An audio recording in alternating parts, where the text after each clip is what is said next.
Welcome to Business Insight Fredericton. I'm Krista Ross, CEO of the Fredericton Chamber of Commerce. Over the last 5 years, we've told nearly 100 stories about the members of the Fredericton Chamber of Commerce. We partnered with Rogers TV NB to tell these stories and share the messages about our members to the community. We've featured so many of our members, from the smallest of micro businesses and startups to large businesses, not-for-profits, charities. We've featured women in STEM owned businesses. We've featured newcomer owned businesses and award-winning businesses. We've talked to past presidents of the Chamber and people who were recipients of the top 50 CEO awards. We've talked to so many businesses, and it's been a pleasure to tell their stories. I'm really proud of what we've accomplished in telling these stories, and today I want to say a huge thank you. First of all, I'd like to thank Sean DeLong, who is our producer, our cameraman, who makes us all look good, and who really coordinated the whole program of Business Insight Fredericton. Thank you, Sean, and thanks to the folks at Rogers TV NB. Secondly, I'd really like to thank Christine Little. Christine is our Membership Development and Marketing Manager here at the Fredericton Chamber of Commerce, and she's been our community producer. That means that she's organized all of the shows, she's organized all of the interviews, she's lined up all of the people to talk to, and she's really coordinated that aspect. She's also shared the stories of our members through our social media. So thanks, Christine, for that. Third, I'd like to thank the nearly 100 businesses, individuals, and organizations who've participated on this show. We really appreciated you participating with us, and we really hope that we helped your organization or your business to tell your story. Finally, I'd like to thank those of you who watched our show every 2 weeks on Rogers TV NB and commented to us and shared your thoughts and told us that you enjoyed learning more about the businesses and not-for-profits in our community. So thanks for that. In addition to those people I've already thanked, I'd just like to give a great shout out to the whole Chamber team. We're 6 individuals that work together and have worked together for a long time, and it's great to come to work each day to smiling faces and people that really want to dig in and work hard for the business community. And thanks to all the volunteers that engage with the Chamber, whether it be through the Board of Directors, through committee work, or through other volunteer efforts. We really appreciate what you do. So, without further ado, here's a story about the Fredericton Chamber of Commerce. Morgan, tell me about your role at the Fredericton Chamber of Commerce. What do you do? I'm responsible for coordinating our policy and advocacy efforts. Almost always this involves working with our Board of Directors, committees, or other stakeholders with common concerns. And I'm also the lead on most of our writing at the Chamber, whether it's letters or press releases, government briefs, and other things like that. What is your background to be the policy manager here at the Chamber? I started out my career as a lawyer. I practiced in the city for a couple of years, which really gave me a good basis for this position. I use a lot of those same skills, and I got to know the community. Tell me about one of your policies. One of the most important policies in my mind is our work with international students, and we put forward a policy resolution that calls on the federal government to make it easier for international students to work while they're in school, which will help create connections with their home communities while they're in school, specifically with employers, but broader than that. The more we can get students off campus and integrate in our community, the better chance we have to retain them for the long term. Mm-hmm. So would you say that would have been a policy win? Absolutely. Just this last year, one of the key recommendations in that is to eliminate the restriction on international students that they can only work 20 hours per week while they're in school. And last year, the government removed that restriction on a temporary basis, and so since then we've been pushing to make that move permanent. What are some of the other advocacy issues that you've worked on in your 11 years here at the Chamber? It's a long list, and it's one of the great things we're working at the Chamber is that we have members from every sector, every stage of business, and a lot of them have unique issues and needs. So what we've started to do over the last 4 or 5 years is our Board of Directors sets policy priorities for us each year, which kind of helps us guide our decisions on what specific issues to get into. How do you think that what you do helps our members? A lot of our members are pretty small businesses, and they're really busy working in their business. They work long hours and don't really have time to do this kind of advocacy work that could really help them. So that's one of the things that I really enjoy about working here in my position is I feel like we're really making a positive impact on their businesses, and sometimes without them even knowing it. All businesses in the region tend to benefit from our advocacy, and that's something tangible that we can do for them. In 2019, I was very proud that the Fredericton Chamber of Commerce won an award. Tell me about that. Sure, that was an award from the Canadian Chamber of Commerce. That was a joint effort actually between ourselves, the St. John Region Chamber of Commerce, and the Chamber of Commerce for Greater Moncton on our pre-election work from 2018. We had come together and pulled in some other business stakeholders to, again, come together with that collective voice, make the business community's priorities heard during the election, and saw a lot of those ideas put into practice post-election. What would you say over the 11 years has been your most successful advocacy effort?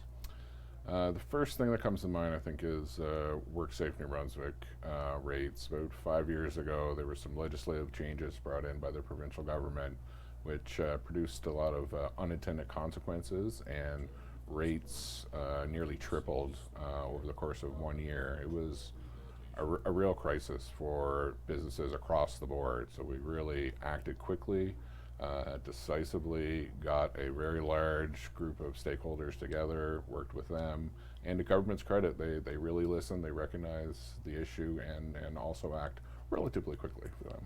So one of the most impactful things that's happened globally in the last number of years is the COVID pandemic. Tell me about the Chamber's role in helping our members through that. Yeah, the early days of the pandemic, I think, is when our members really needed us the most in my time at the Chamber, and proud to say I think we delivered. We all worked harder than we've ever worked. We worked longer than we ever worked to get out information, to interpret rules and regulations, advocate for support from government. It was really an all hands on deck, and of course the first few weeks of that was done remotely, which provided some challenges too, but we just did whatever we had to do to benefit our members, and they've told us many times that they really appreciated our work, and the communications we were getting out was really what they needed at the time. We sent out a COVID update every single day for months on end. Tell me what our members told you about that. They appreciated that. There's so much information out there, so much changing information on a daily basis. It was really impossible for someone to keep up while also running a business. So those communications we sent out every day really tried to drill down to what was accurate information, what was the most important information, and provide it to them in a way that could be easily digestible, and how they could use that information that day to help their business and get through the crisis. In fact, we had government officials tell us that they waited until 6 o'clock every night to get our updates because it had everything in one place. Yeah, and other members from big businesses who were getting similar newsletters from all over the world, they told us that ours was the one that they relied on the most. During that time, we also put together a reopening guide. Tell me a bit about that. As governments across the world started to get a handle on COVID and put measures in place so that businesses could reopen safely, again, a lot of information, not all of it relevant to every business, so we should really try to put what was most important, what you needed to do to open your doors, how to keep your customers safe, how to keep your employees safe, and be able to carry on with business.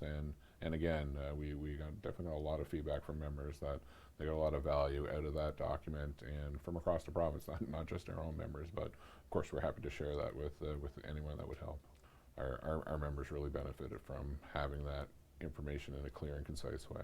Again, another great example of working with other chambers in the province. We worked on that project with the Chamber of Commerce for Greater Moncton, who graciously provided translation services and input on what was the content in the plan. So it's they're a great partner of ours, as are many other chambers across the province.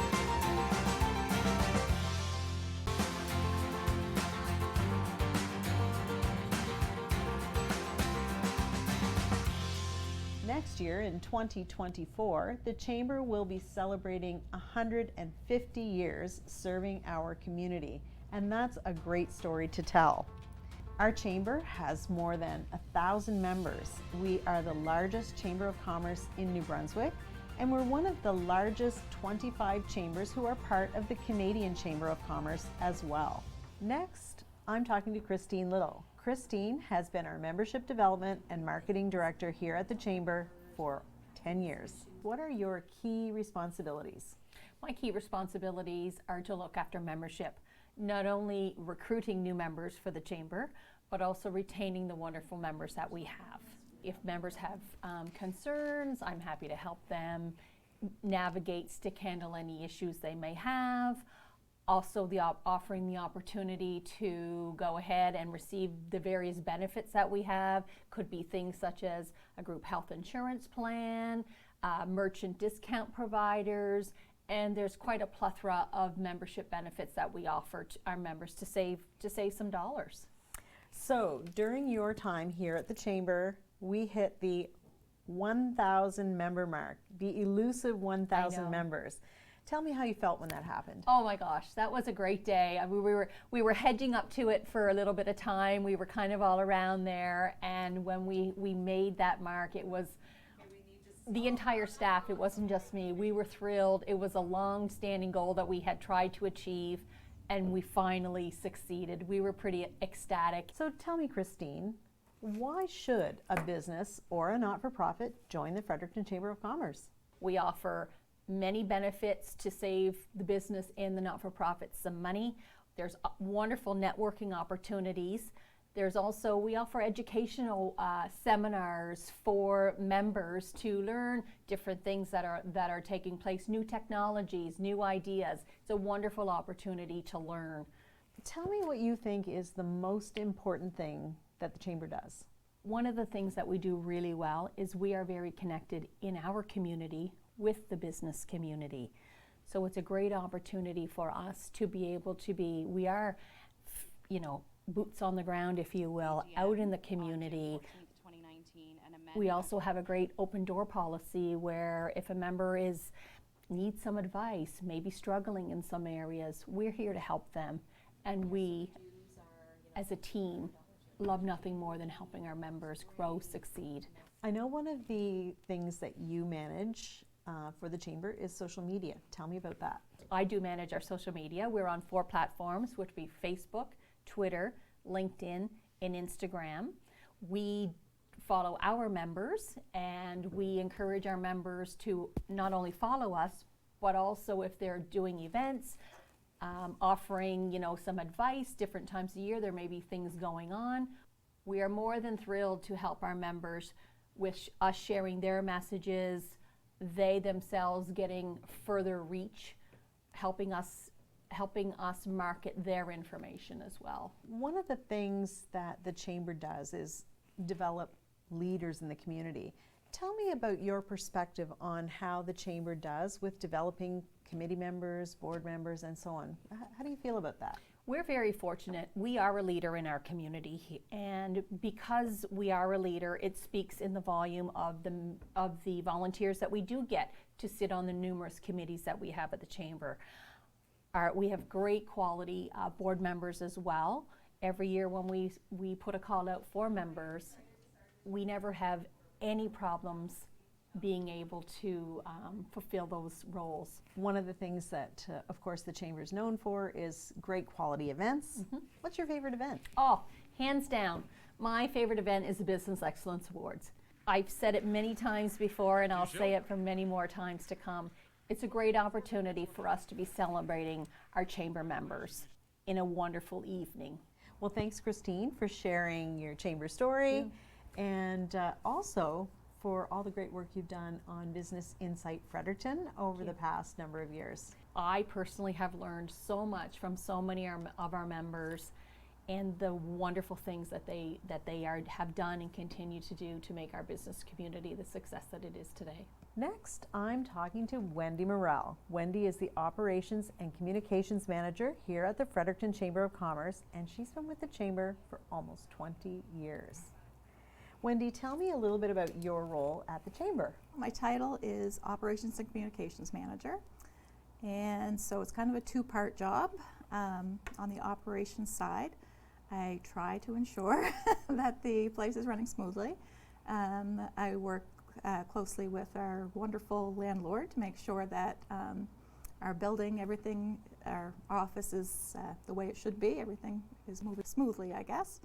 I work with our IT providers who have been wonderful to us as far as helping us get set up with our IT needs, our network, everything to do with IT. They've been awesome to work with. One of the things that I really value about working with you, Wendy, is that you are an awesome project manager.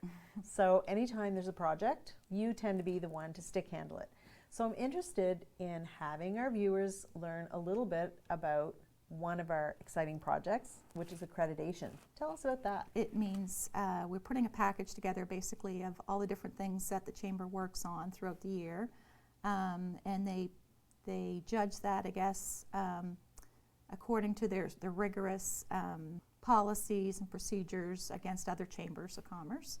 And so we were fortunate to receive our accreditation in 2005, one of the first chambers in Canada to receive it, so that was pretty good.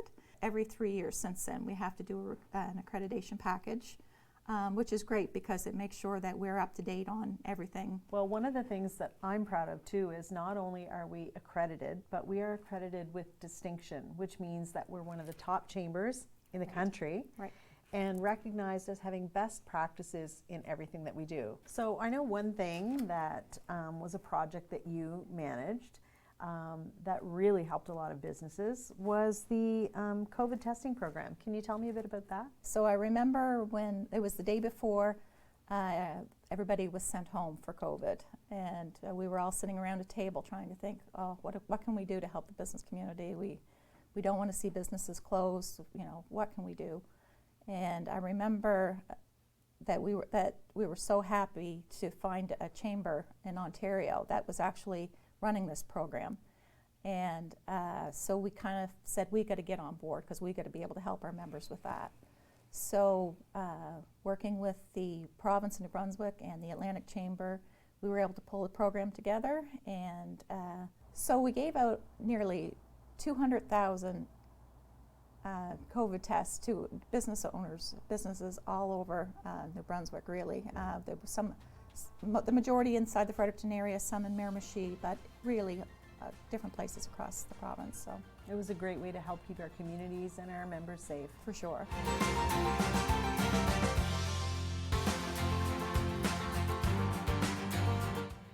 I'm talking next to Judy Jo Scheffler. She's our event manager and has been at the Chamber the shortest amount of time of all of our team, just a few months. Tell me a little bit about your role at the Chamber.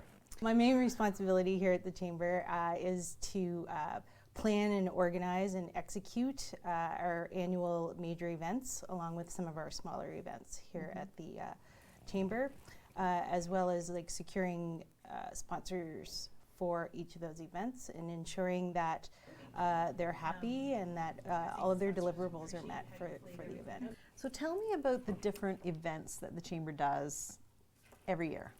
If we start at the beginning of the year, we start with the State of the Province, followed by the Indigenous Business Forum, then the State of the City. We also do our golf tournament in August, and then in October we have our Business Excellence Awards, and then in November we do our Parliamentary Breakfast. We also have some smaller events that happen monthly throughout the year, including the Business After Hours and Chamber College. We also host Mental Health Day, plus we do a Physician Recruitment Day and also a Physician Appreciation Day. Tell our viewers, what is Chamber College? Okay. Chamber College is an hour-long session where we provide you with lunch and you get to come in and learn from a fellow Chamber member either a skill or a subject that member is passionate about, knows a lot, is an expert in. So what would be an example of the type of course that they might participate in? We just had a great course led by Aaron Cushing. He talked to us about artificial intelligence and how small businesses can use that, use different AI programs to help them in their work. I think our viewers would be interested to know that over the last number of years, we've held many physician recruitment events with the residents, and we've actually had a few that have decided to stay and open their practice in Fredericton because of the work that our committee, our volunteers, and our members did in those events. So it's been very successful. If a member said, how can I get involved in the chamber from an event perspective, what would your answer be? Sponsorship would be my first answer. We have different levels of sponsorship for all of our events. Attending events can offer some great benefits. Some of our events are like educational so that they can come and bring their team. And by attending as well, it's a great way of folks to promote their own businesses because they'll be meeting other businesses. Other ways that members could get involved and network would be to host a business after hours networking event. Those happen monthly. Judy, thanks very much for being part of the last episode of Business Insight Fredericton. Thank you. Our mission is to help businesses improve, innovate, and grow through networking, shared services, advocacy, and events. We have three main areas of the work that we do, and they are advocacy, events and networking, and benefits. Now I'm going to talk to Brianne Phillips. She is the bookkeeper here at the Fredericton Chamber of Commerce, and she is the longest serving employee who's been here for over 20 years. Brianne, tell me about your role at the Fredericton Chamber of Commerce. I'm the bookkeeper and payroll administrator here at the Chamber. I look after all the day-to-day bookkeeping, month-end financials, very busy at audit time, and making sure everybody gets paid. Brianne, why do you think what the Chamber does is important in the community? I think it's very important. All the events that we plan here, I know is a big role. I know advocacy has been a big thing in the last few years with yourself and Morgan. Newcomers to Fredericton, I know in other places of even the world, the Chamber of Commerce is like the welcoming committee. We don't necessarily do that as much, but we welcome the new business community, the new business owners. It's just a great way for people to meet other people, especially if you're new to the city of Fredericton. If you had to say something that you're most proud of, either of your work at the Chamber or just the Chamber in general, what would it be? I think it's the amount of years that we keep people here on staff. I mean, when I tell people this is my 20th year anniversary, it's crazy for me to even think about it. But the other people here, yourself included, it's the amount of years that you put in here, and you still love to come to work every day. Yeah. Definitely says something about us. Well, that's great. That's great. Thank you, Brianne. Thank you. And thank you for dedicating 20 years of your career to working here at the Chamber. When we add together all of the years of service that we've had as a team, it's about 80 years. So that's crazy. It's quite something. Yeah. Really appreciate you joining us for this great show every 2 weeks. And if tonight you learned more about the Fredericton Chamber of Commerce than you knew in the past, maybe you'd like to join if you're not already a member. Be part of the 1,000+ member organization. That's one of the leading organizations in our region. So thanks again, and signing off from Business Insight Fredericton.